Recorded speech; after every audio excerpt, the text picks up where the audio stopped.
जो महिलाएं पति से ज्यादा भाई को, ससुर से ज्यादा पिता को और सास से ज्यादा अपनी माँ को महत्व देती हैं या होशियार समझती हैं, ऐसी महिलाएं कभी भी अपने परिवार में सम्मान नहीं पा सकती और न अपने परिवार की उन्नति ही कर पाती हैं, क्योंकि वो ये नहीं जानती कि मायके वालों को ससुराल वालों से ज़्यादा महत्व देने पर मायके वाले उसके ससुराल वालों को अपने से अयोग्य समझने लगते हैं और फिर इसका परिणाम ये होता है कि मायके वाले ससुराल वालों को पूरे मन से सम्मान नहीं करते और फिर इसका असर पति पत्नी के संबंधों पर पड़ता है।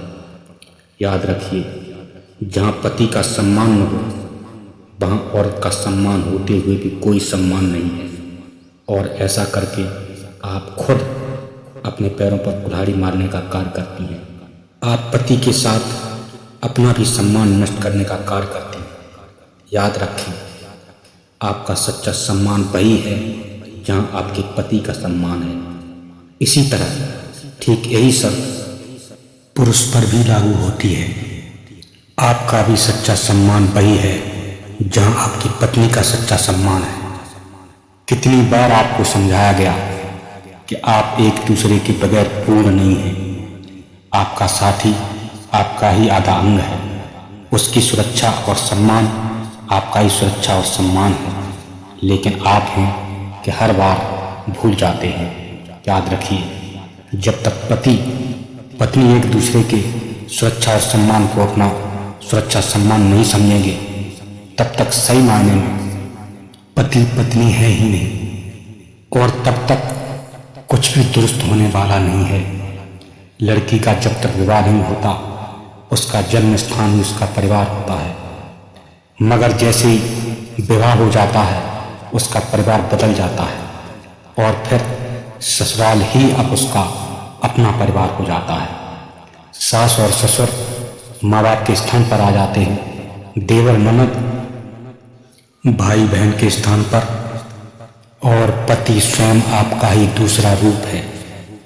आपको चाहिए कि सास ससुर को केवल औपचारिक भर न समझें, बल्कि उन्हें अपने जन्म देने वाले माँ बाप की तरह सुरक्षा और सम्मान दें और देवर नंदों को अपने सभी भाई बहन की तरह प्यार और सम्मान दें। लेकिन आप ऐसा नहीं करती। विवाह के बाद भी आप पहले परिवार को भूल नहीं पाती और दूसरे नए परिवार को अपना नहीं पाती।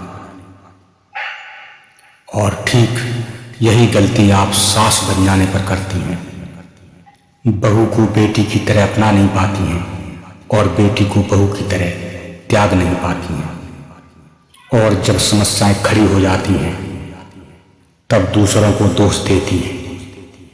याद रखिए, जब तक आप खुद भेदभाव कर रही हैं, आप दूसरों को दोषी नहीं कह सकती। हाँ, अगर आप भेदभाव नहीं कर रही हैं फिर भी विपक्ष से भरपूर प्रेम और सम्मान नहीं मिल रहा है, तो समझ लीजिए आप इंसानों में नहीं हैं, आप हैवानों के बीच आ गई हैं। लेकिन इसके लिए पहले खुद सद्व्यवहार अपनाकर इंसान होने का परिचय देना होगा। इसके बाद अगर कोई आपको नहीं समझ रहा है तो वो इंसान है ही नहीं, और अगर ऐसा है तो याद रखिए, हैवान कभी इंसान नहीं बनते। बेहतर है कि आप ऐसे लोगों से संबंध विच्छेद कर लें। ऐसे लोगों से कोई उम्मीद, कोई वास्ता न रखें। ये आपके किसी काम के नहीं है, बल्कि यूं समझिए ये आपके सीधेपन का नाजायज फायदा उठाकर चलते बनेंगे। बेहतर होगा इनकी नस्ल को पहचानें और अपने आसपास इंसानों की तलाश करें जो आपकी तरह हैं, जो आप ही जैसे हैं। जरूरी नहीं कि ऐसे लोग आपके परिवार के आपकी जात नहीं होंगे। वो किसी भी परिवार जात धर्म से हो सकते हैं, मगर ये तय है अगर आपको कोई समझ सकता है तो केवल यही है। और जिस तरह आप उनकी ज़रूरत है, ठीक उसी तरह उन्हें भी आपकी ज़रूरत है। वो भी आपको खोज रहे हैं। यकीन मानिए, जिस तरह आपको कोई अपना नहीं समझता, उन्हें भी उनके अपने नहीं समझते। वो भी चाहते हैं कि कोई ऐसा व्यक्ति मिले जो इंसान हो और उनकी भावनाओं को समझ सके। विश्वास कीजिए, जिस दिन आप उन्हें पहचानेंगे और उनसे जुड़ेंगे, आपको अपनी पलकों पर बिठा लेंगे। लेकिन जरूरत है पहले आप खुद इंसान बने, सामने वाले को सब व्यवहार प्रदान करें। तो सबसे पहले आप अपनी जीवन डायरी में हमारा ये पॉइंट नोट करें। अगर आप अभी एक बहू के किरदार में हैं, आपका अभी अभी विवाह हुआ है और आप नई नवेली दुल्हन बनकर ससुराल पहुंची हैं, तो पहले आप ये कार्य करें। चूंकि आप एक औरत हैं, तो मौजूदा जीवन शैली के आधार पर केवल आप पर यह शर्त लागू होती है, पुरुषों पर नहीं।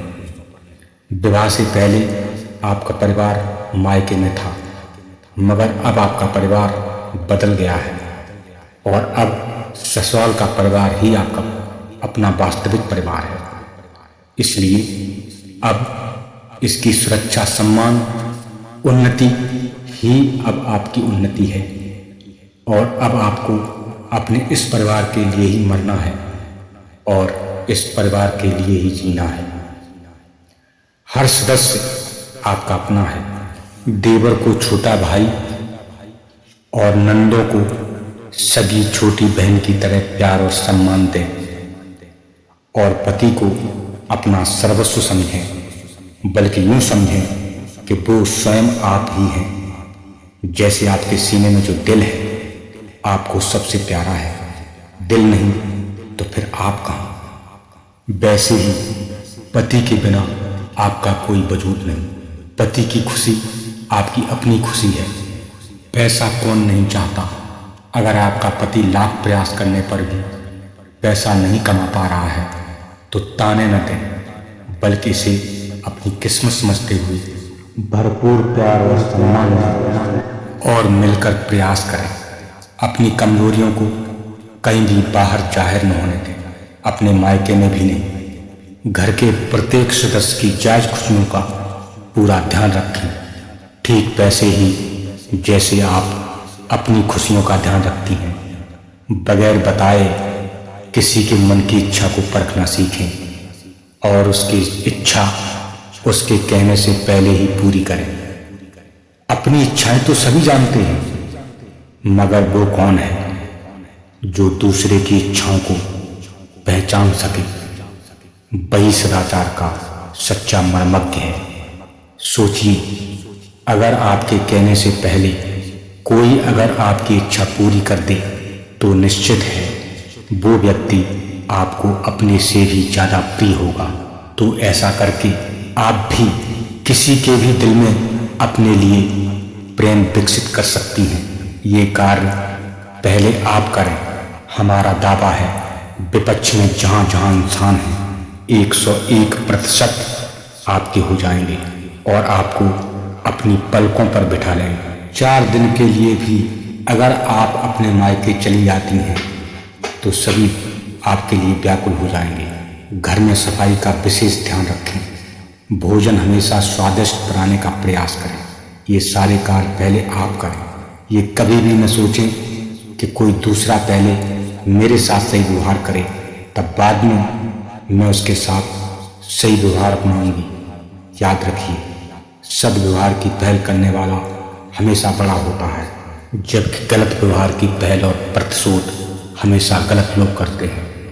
और गलत व्यवहार की पहल और प्रतिशोध आपकी नीति नहीं है।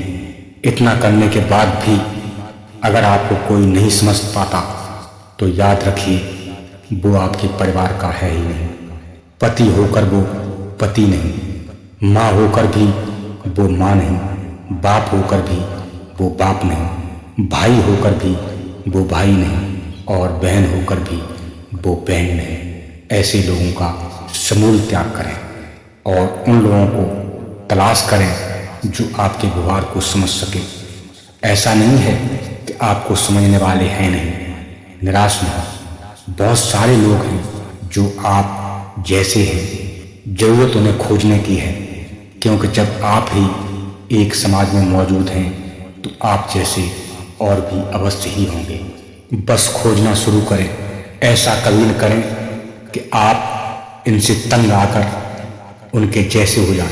ये सूरमा का धर्म नहीं है। सूरमा वो है जो अपने रास्ते पर कायरों को चलने के लिए विवश कर दे, ना कि वो जो मजबूर होकर कायरों के रास्ते पर चलने के लिए विवश हो जाए। आपकी सबसे बड़ी गलती है कि पहले आप खुद दूसरों के साथ सद्व्यवहार नहीं अपनाते, और दूसरी गलती आपकी ये है कि आप सद्व्यवहार उन्हें समझाने की कोशिश करते हैं जो समझने में समर्थ ही और हार कर ये मान लेते हैं कि समाज में अच्छे लोग हैं ही नहीं, और फिर आप भी सद्व्यवहार को त्याग कर हैवान बन जाते हैं। याद रखिए, लोहे को रगड़ घिसकर सोना बनाना चाहें तो क्या वो सोने का रूप लेगा? सोने को बिष्ठा में फेंक दें तो क्या उसकी कीमत कम हो जाएगी? इसी तरह सज्जन हमेशा सज्जन रहते हैं, चाहे लाख बाधाएं ही क्यों न। संत न छोड़ें संतई, कोटिक मिले असंत, मलय भवंगय बेदिया, शीतल तान तयंत। आपको अपना असर छोड़ना है, ना कि किसी कुसम का असर अपने ऊपर लेना है, क्योंकि आप सही हैं और सही को प्रभावित करना है, ना कि गलत से प्रभावित होना है। अब एक जरूरी सीख, जब आप सास और ससुर के किरदार में हैं, अपनी बहू को कभी बहू न समझें बल्कि बेटी समझें। जिस तरह आप अपनी बेटी को चाहते हैं उसी तरह बहू को प्यार और सम्मान दें। ये काम पहले आप करें। ये न सोचें कि पहले बहू हमें माँ बाप की तरह सब चाहे तब हम बाद में बेटी की तरह चाहेंगे। अगर बहू ने भी तुम्हारी तरह सोच लिया तो आपस में सद्व्यवहार का श्री गणेश ही नहीं होगा। अक्सर हम यही गलती करते हैं, सद्व्यवहार देने के लिए हमेशा पीछे भागते हैं और गलत व्यवहार देने के लिए और उसका प्रस्फुर लेने के लिए हम सदैव आगे रहते हैं।